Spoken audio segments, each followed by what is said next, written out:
క్రీస్తు సంఘములు సమర్పించు ప్రభు యొక్క వాక్యము అనే ఈ కార్యక్రమాన్ని వీక్షిస్తున్న మీ అందరికీ మా వందనములు. ఇప్పుడు సహోదరులు కరుణాకర్ గారు మనకు వాక్యాన్ని ప్రకటిస్తారు. మహాగణుడు మహోన్నతుడు ఘనమైనటువంటి దేవాది దేవునికి మన ప్రభువును రక్షకుడైన యేసుక్రీస్తు ద్వారా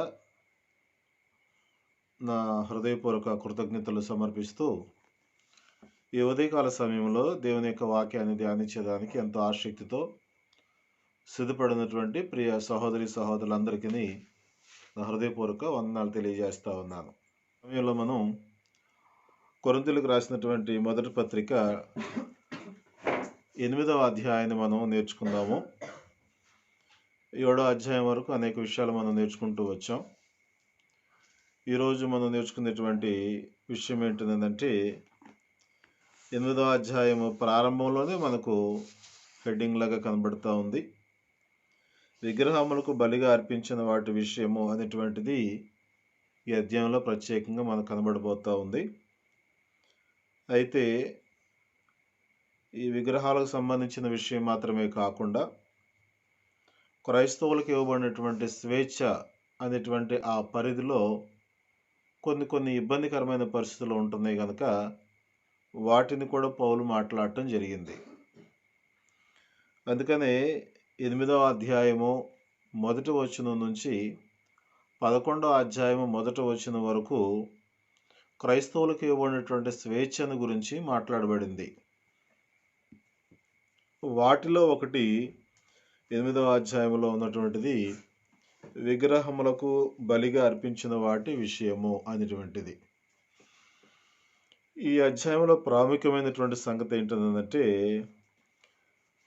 నీ జ్ఞానమును బట్టి నీ సహోదరుని నాశనం చేయటానికి ఉపయోగించకూడదు. అనగా విగ్రహాలకు బలిగా అర్పించిన వాటిని తినే విషయంలో, అర్పింపబడిన వాటి విషయంలో మనకు కావలసినటువంటి జ్ఞానాన్ని గురించి మనం ఆలోచన చేయటం. ఇది నేటి క్రైస్తవ సమాజానికి కూడా చాలా ఇబ్బందికరమైనటువంటి సమస్యగా మనం చూస్తూ ఉన్నాం. ఎందుకు అనంటే ఈ దినాల్లో కూడా ఈ లౌకిక దేశంలో ఉన్నటువంటి మనము అనేక మత విధానాలు కలిగి ఉన్నటువంటి ప్రజల మధ్యన బ్రతుకుతూ క్రైస్తవ్యాన్ని కొనసాగించే విషయంలో ఒక నిర్దిష్టమైనటువంటి ఆజ్ఞలు కలిగిన వారమై ఉన్నాం. మిగిలినటువంటి విశ్వాసాలు కలిగినటువంటి వాళ్ళు మిళితంగాను లోక సంబంధంగా చెప్పాలంటే ఫ్లెక్సిబుల్గా అంటారు. అనగా ఎటు పడితే అటు వంగేటట్లుగా, అంటే ఎటు పడితే అటు వాళ్ళు అనుకూలంగా ఉండేటట్లుగా ఉండగలుగుతారు. కానీ క్రైస్తవులకు ఆ ఛాన్స్ దేవుడు ఇవ్వటం లేదు. మీరు పరలోక సంబంధమైనటువంటి వారు కనుక వారికి ఆజ్ఞాపించబడిన పరిధిలోనే జీవించాలనేటువంటిది మనకు ఖచ్చితంగా ఆజ్ఞాపించబడినటువంటి సంగతులు. ప్రస్తుతం ఉన్నటువంటి సమాజంలో ఎలాంటి ఇబ్బందులు ఉన్నాయి అనంటే మేమైతే క్రైస్తవులు పెట్టినటువంటి వాటిని కూడా తీసుకుంటాము, కానీ ఈ క్రైస్తవులు మా దేవుళ్ళ దగ్గర దేవతల దగ్గర పెట్టినటువంటి అర్పణలు వీరు తీసుకోరు అనేటువంటి అపవాదం ఒకటి ప్రస్తుత సమాజంలో క్రైస్తవుల మీద నడుస్తూ ఉంది. వాస్తవమే అది. కానీ అన్ని సందర్భాల్లో అలాగనే ఉండేదానికి కూడా అంత మంచిది కాదు. అందుకని 8వ అధ్యాయంలో ఉన్నటువంటి విషయాలు మనం చాలా వివరంగా పరిశీలన చేయగలిగితే తర్వాత ఇదే విషయాలను గురించి 10వ అధ్యాయంలో కూడా పౌలు వివరణ ఇచ్చారు. వాటిని కూడా మనం పరిశీలన చేస్తే మొదట సరైనటువంటి అవగాహన మనకు వచ్చుద్ది. అంటే ఎందుకు అన్నదంటే సహజంగా ఎవరైనా విగ్రహారాధన నుంచి బయటపడి క్రైస్తులుగా మారినటువంటి వారు విగ్రహారాధన అనగానే అదొక దేవునికి చేసినటువంటి భక్తిగా భావిస్తూ ఉంటారు. అసలు ఆ విగ్రహాలను గురించి దేవుని యొక్క వాక్యం ఏమని తెలియజేస్తూ ఉంది? విగ్రహాలను గురించి మనకు ఉండవలసిన జ్ఞానం ఏంటి? విగ్రహార్పితమైన వాటిని గురించి మనకు ఉండవలసినటువంటి ఆలోచన, అవగాహన ఏంటి అనేటువంటిది ఈ అధ్యాయంలో మనం కొద్దిగా నేర్చుకుంటాం. 10వ అధ్యాయంలో మరికొన్ని సంగతులు నేర్చుకోవటానికి సహాయపడతాయి. దయచేసి గమనించండి, ఎవరో అన్మ్యూట్ చేసుకుని ఉన్నారు. దయచేసి కిషోర్ గారు వీలైతే మ్యూట్లో పెట్టేయండి మిగిలిన కాల్స్ అన్నీ.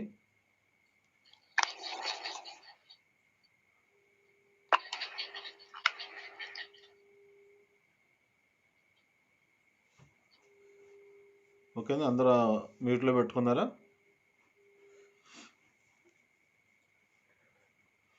రైట్. ఈ 8వ అధ్యాయం మొదటి నుంచి మనం చదువుదాం. విగ్రహములకు బలిగా అర్పించిన వాటి విషయము. మనమందరము జ్ఞానము గలవారమని ఎరుగుదుము. జ్ఞానము ఉప్పొంగజేయును గాని ప్రేమ క్షేమాభివృద్ధి కలుగుజేయును.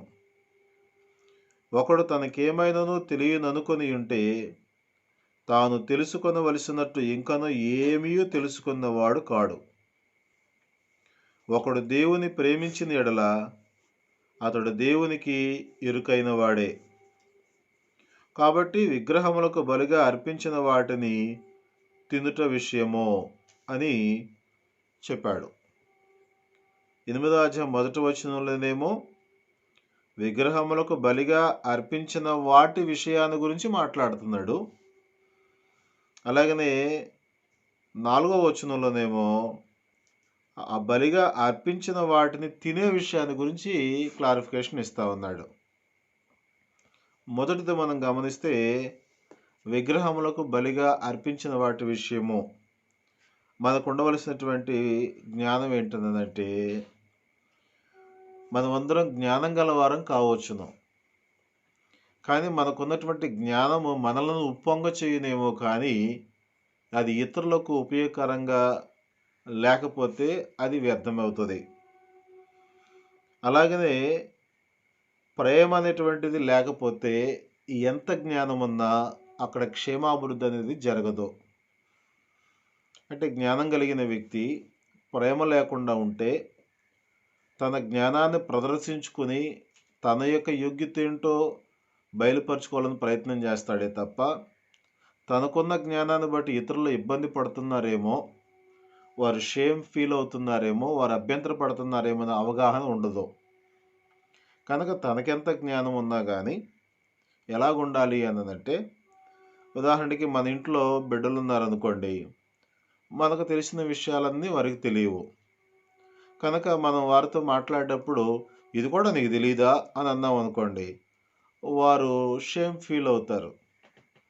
అలాగని కాకుండా మనకు తెలిసిన విషయాన్ని ప్రేమ కలిగి వారికి నేర్పించామనుకోండి, వారు నేర్చుకుంటారు, జ్ఞానాన్ని పొందుకుంటారు, అభివృద్ధి అయ్యేదానికి అవకాశం ఉంది.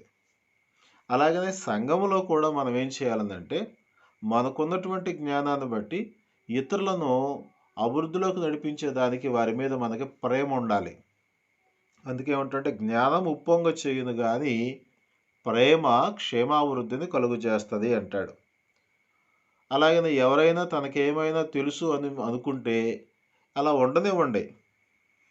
ఒకవేళ నాకు అంతా తెలుసు అని అతను అనుకున్నాడు అని అంటే, అతను ఇంకా నేర్చుకోవలసిన విషయాలు ఉన్నవి అనే అవగాహనలోనికి లేడు కనుక అతను అలాగనే ఉండనివ్వండి అంటాడు. అంటే దీన్ని బట్టి మనకి ఏమర్థమవుతుంది అంటే, నాకంతా తెలుసు అనేటువంటి ఆలోచనతో బ్రతకటం తప్పు. నేను ఇంకా నేర్చుకోవాల్సింది ఉంది, నేను చాలా విషయాలు తెలియకుండానే ఉన్నాను అనేటువంటి తగ్గింపు స్వభావంతో ఉండటం అనేది మనకి అందరికీ క్షేమకరమైనటువంటి పరిస్థితిగా మాట్లాడుతూ ఉన్నాడు. ఇప్పుడు 4వ వచనంలో విగ్రహములకు అర్పించిన వాటిని తినుట విషయాన్ని గురించి వివరణ ఇచ్చాడు కదా. ఈ వివరణ మనం తెలుసుకునే ముందు మనకేం కావాలి అంటే, విగ్రహాలను గూర్చిన జ్ఞానం కావాలి. మొట్టమొదట విగ్రహాలను గూర్చిన జ్ఞానం ఏంటి అన్నదంటే, పౌలు అక్కడ రాసినటువంటిది మనం గమనిస్తాం. లోకమందు విగ్రహము వట్టిదనియు ఒక్కడే దేవుడు తప్ప వేరొక దేవుడు లేడనియు ఎరుగుదుము. దేవతలనబడిన వారు, ప్రభువులనబడిన వారు అనేకులున్నారు. ఆకాశమందైనను భూమి మీదనైనను దేవతలనబడినవి ఉన్నను మనకు ఒక్కడే దేవుడున్నాడు, ఆయన తండ్రి. ఆయన నుండి సమస్తమును కలిగెను. ఆయన నిమిత్తము మనమున్నాము. మరియు మనకు ప్రభువు ఒక్కడే, ఆయన యేసుక్రీస్తు. ఆయన ద్వారా సమస్తమును కలిగెను. మనము ఆయన ద్వారా కలిగిన వారము. ఇక్కడ విగ్రహాల గురించి కావాల్సిన జ్ఞానం ఏంటి అని మనం గమనిస్తే, దేవుడు అనంటే స్వయంభవుడు అనేది మనకి అర్థం కావాలి. దేవుడు సర్వశక్తిమంతుడు, దేవుడు ఆత్మస్వరూపి అనగా అదృశ్యుడు అనేది మనకు అర్థం కావాలి. అలాగనే దేవునికి కొన్ని మానవులకు భిన్నమైనటువంటి లక్షణాలను మనం గమనిస్తాం. దేవుడు ప్రేమస్వరూపి, దేవుడు సర్వశక్తిమంతుడు, దేవుడు కనికర సంపూర్ణుడు, ఇలాగన దైవ సంబంధమైన లక్షణాలు దేవుళ్ళలో మనం చూస్తాం. కానీ కొంతమంది ఈ విషయం తెలియక ఏం చేస్తూ ఉన్నారు అంటే, వారు ఏర్పాటు చేసుకున్నటువంటి విగ్రహాలను దేవునిగా భావిస్తూ ఉన్నారు. దానికి పౌలిచ్చే వివరణ ఏంటంటే, లోకములో విగ్రహము వట్టిదనియో అంటాడు. అనగా విగ్రహము అనగా చెక్కబడినటువంటిది, లేక మానవుని చేతులతో రూపించబడినటువంటిది అని మనకు అర్థం వస్తూ ఉంది. అది ఒక చెక్కతో కావచ్చును, రాతితో కావచ్చును, లేక కర్రతో కావచ్చును. ఈ మధ్యనైతే చాలా రకరకాలైనటువంటి టెక్నాలజీల ద్వారా అనేక రకాలైనటువంటి బొమ్మలు మనకు అందుబాటులో ఉంటా ఉన్నాయి. ఇవన్నీ కూడా విగ్రహం కిందే లెక్కించబడతా ఉంటాయి. అయితే విగ్రహము వట్టిది అన్నాడు. ఉదాహరణకి విగ్రహాన్ని తయారు చేసేదానికి ఒక రాయిని తీసుకోవచ్చును, ఒక బండను తీసుకోవచ్చును, లేక ఒక మొద్దు కర్ర మొద్దును తీసుకోవచ్చును, ఇంకా ఏదైనటువంటి పదార్థాన్ని తీసుకొనవచ్చును. దేనితో చేయబడినప్పటికీ అవన్నీ కూడా వాస్తవానికి మనం గమనిస్తే నిర్జీవమైనటువంటి వస్తువులవి.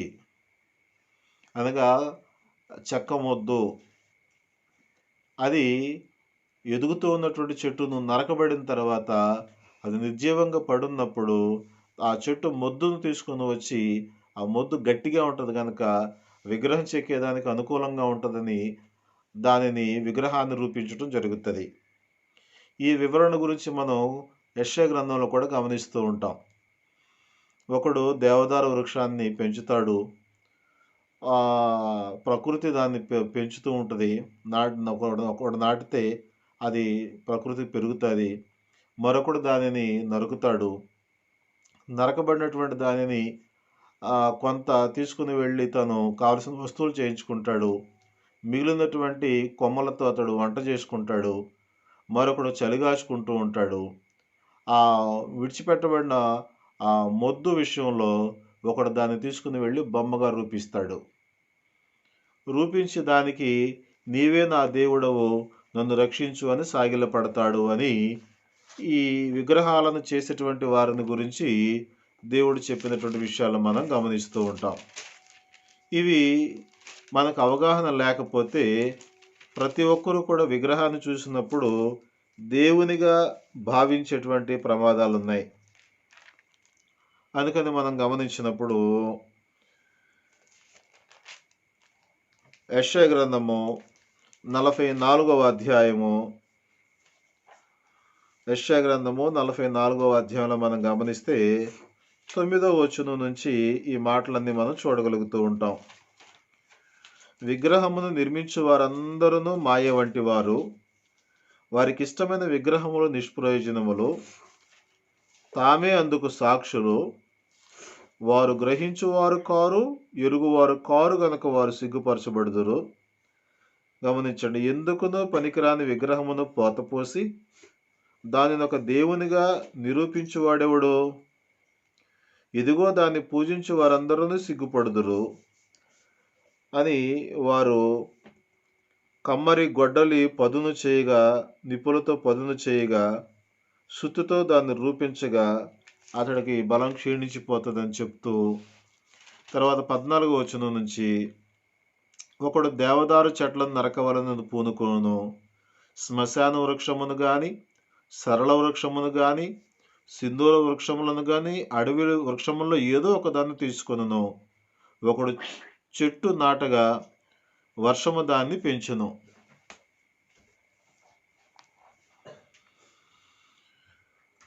గమనించండి. ఒకడు పొయ్యి కట్టెలకు వాటిని ఉపయోగించును. వాటిలో కొంత తీసుకొని చలి కాచుకొనును.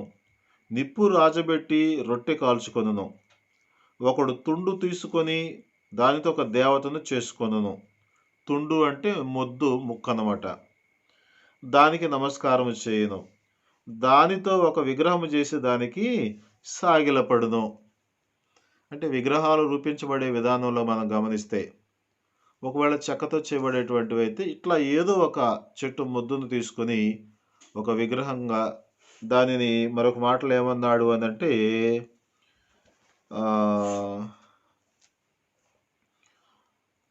ఎలా చేస్తున్నారట,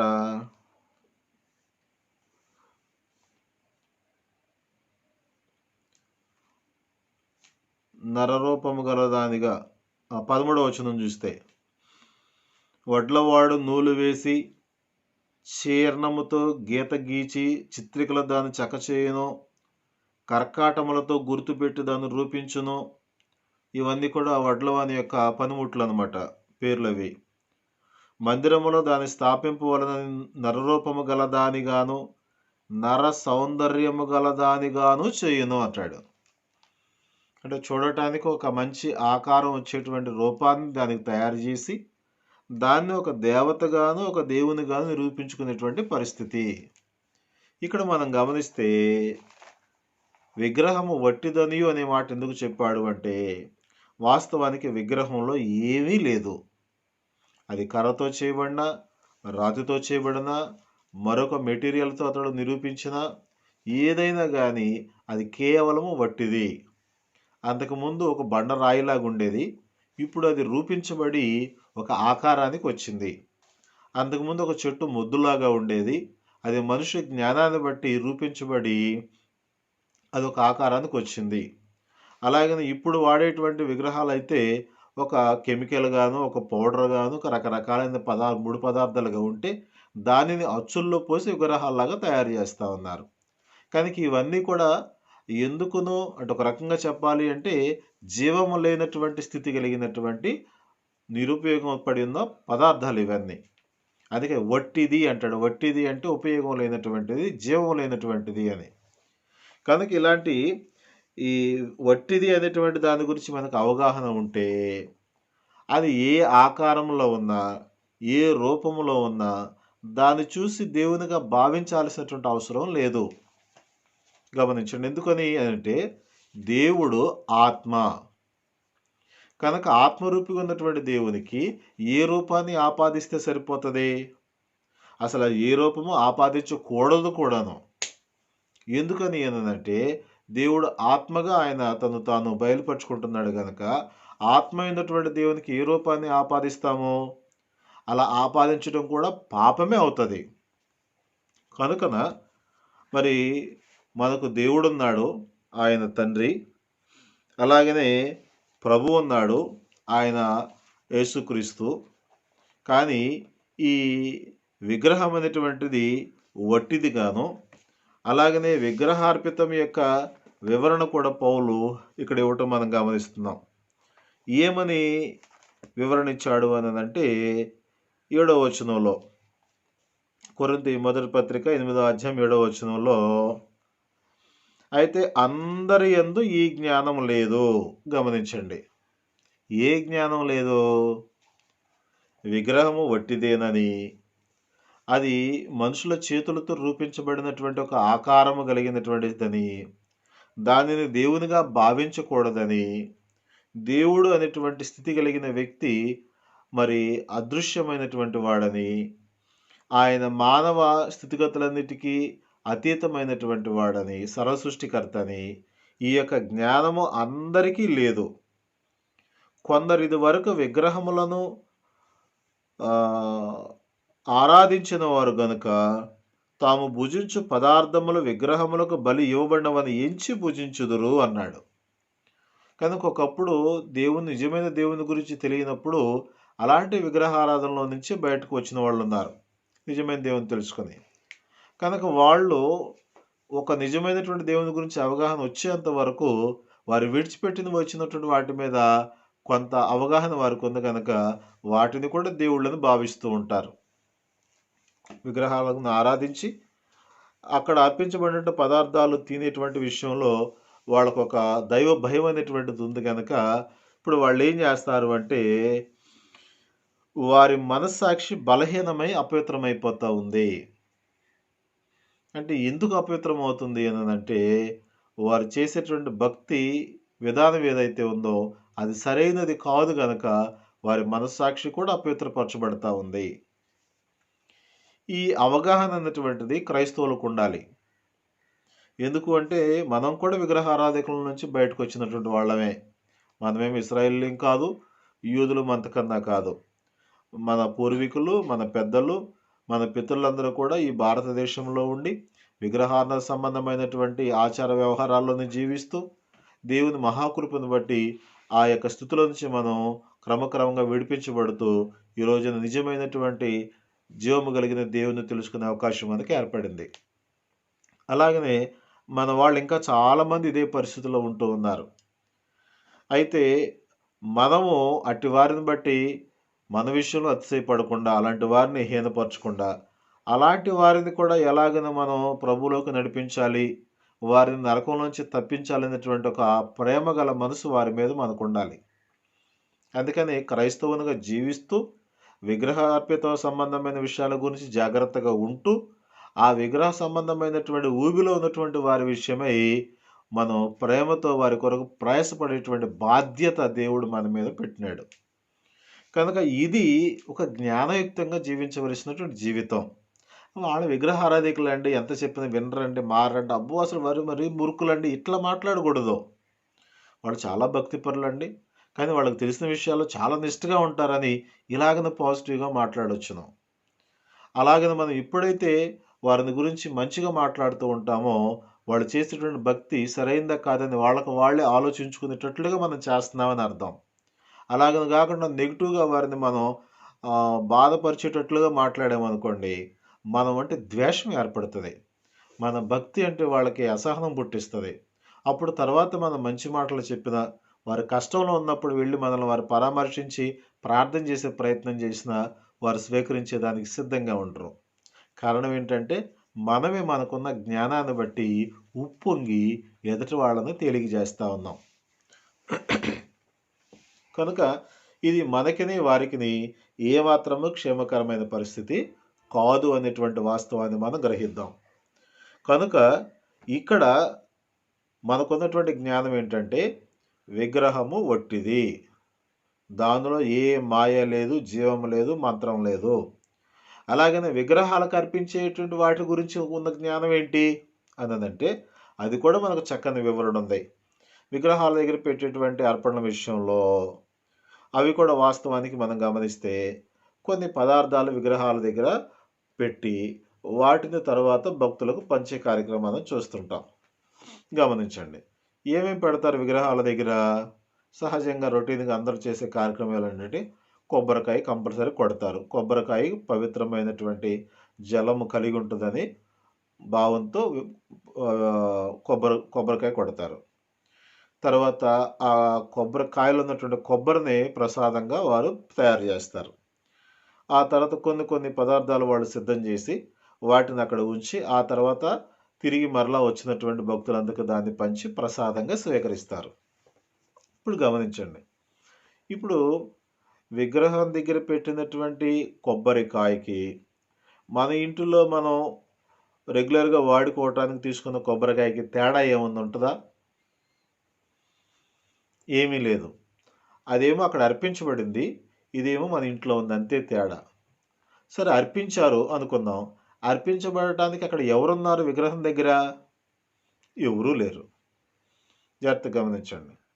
అంటే అక్కడ మనం భయపడి భక్తి చూపించవలసిన స్థితి ఏమి లేదు. అక్కడ అదొక విగ్రహం, చెక్కతో కానీ రాయితో కానీ మరొక మెటీరియల్తో కూడా చేయబడిన విగ్రహం అది.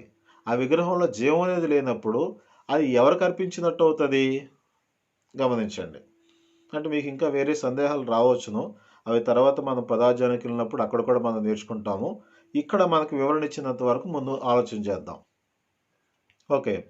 కనుక మనము విగ్రహార్పితమైనటువంటి వాటిని గురించి తినే విషయంలో భయపడాల్సిన అవసరం లేదు. ఎందుకంటే దాంట్లో ఏమీ లేదు. విగ్రహంలో కూడా ఏమీ లేదు. కనుక ఈ విషయంలో కొంతమంది ఎలాగున్నారు అంటే ఏమీ లేదు గనక నేను తింటే తప్పేంటి అనేటువంటి జ్ఞానంతో ఉప్పొంగేటువంటి వారు ఉన్నారు.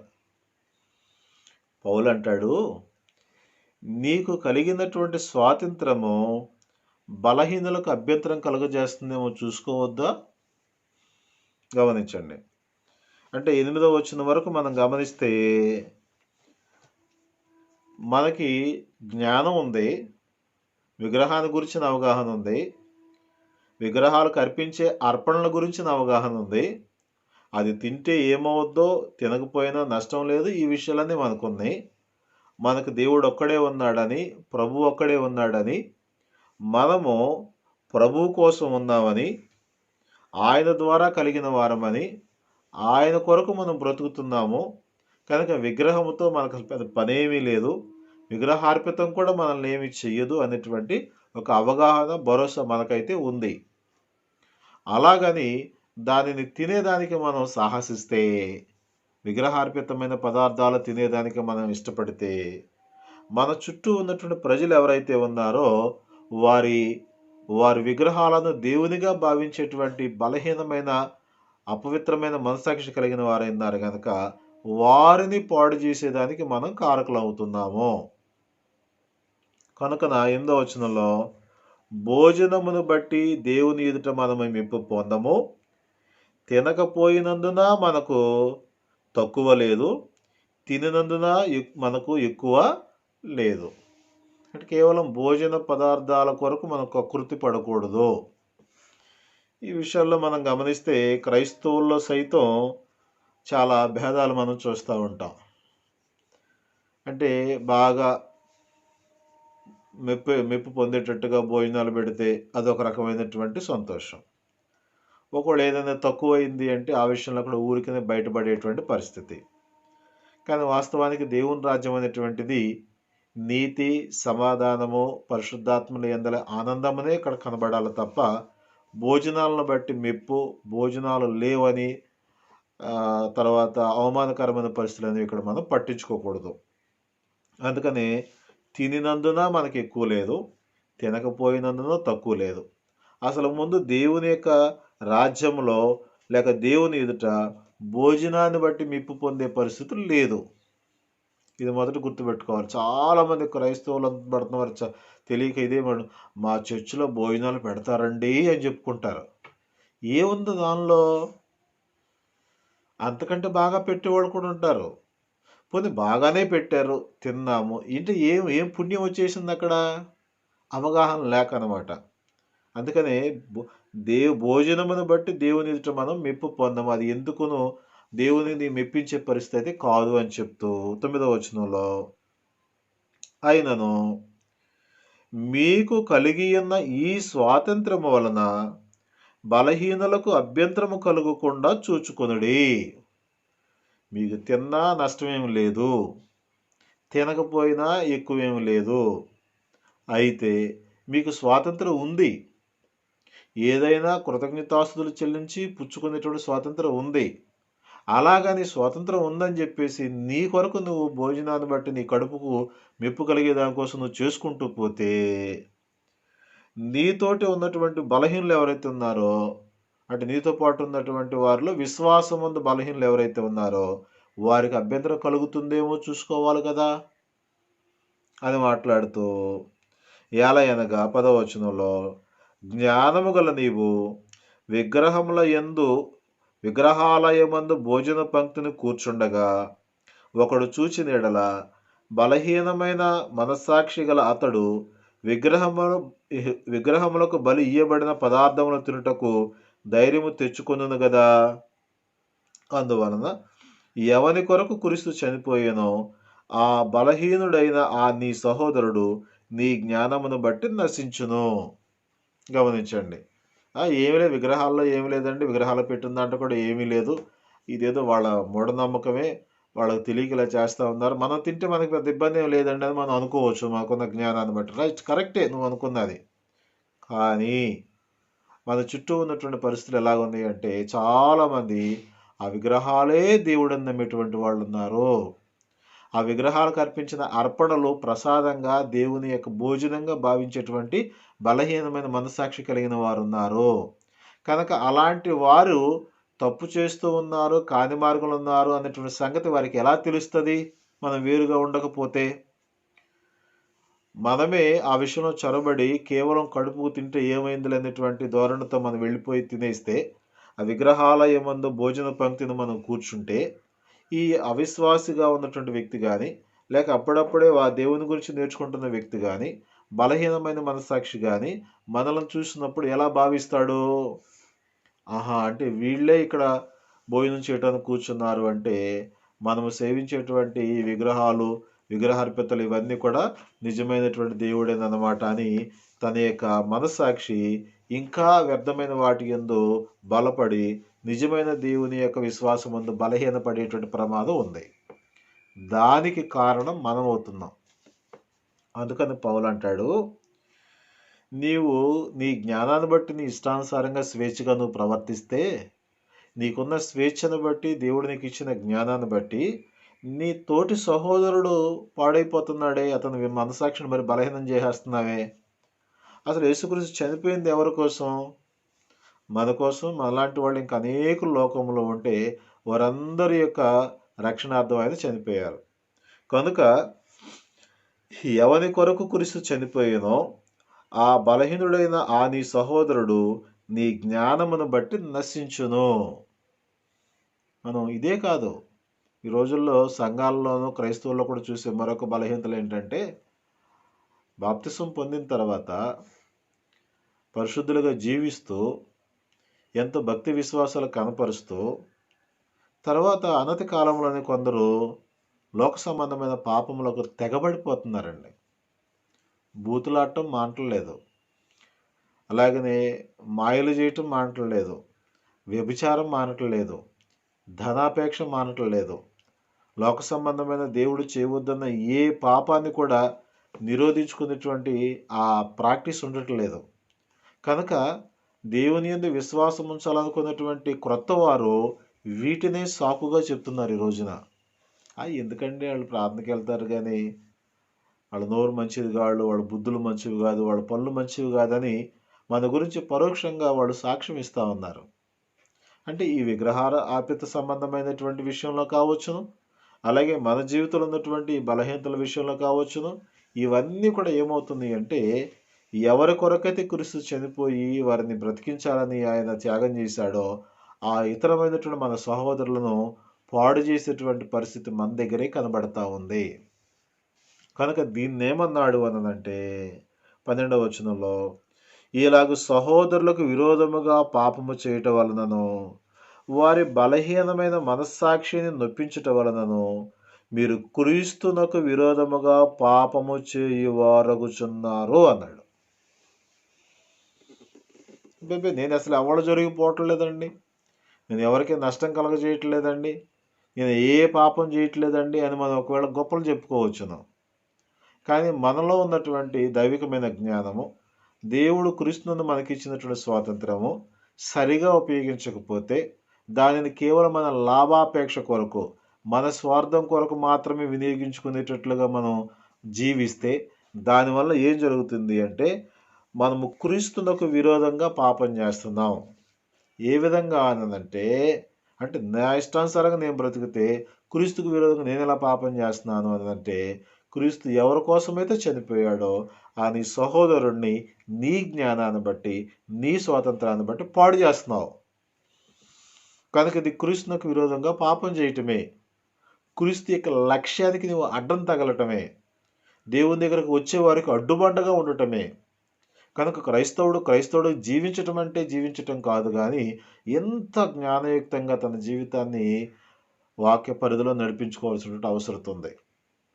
కనుక చివరి వచనం ఏం చెప్తున్నాడు అంటే, కాబట్టి భోజన పదార్థముల వలన నా సహోదరునికి అభ్యంతరము కలిగిన ఎడల నా సహోదరునికి అభ్యంతరము కలుగుజేయకుండుటకై నేనెన్నటికి మాంసము తినను అన్నాడు. అంటే ఒకవేళ నా సహోదరుడికి నాలో అభ్యంతరంగా ఏదైనా ఇబ్బందికరంగా అనిపిస్తే దాన్ని నేను మానుకుంటాను అని చెప్పాడు. ఇది నిజమైనటువంటి ప్రేమ, నిజమైనటువంటి జ్ఞానము. గమనించండి.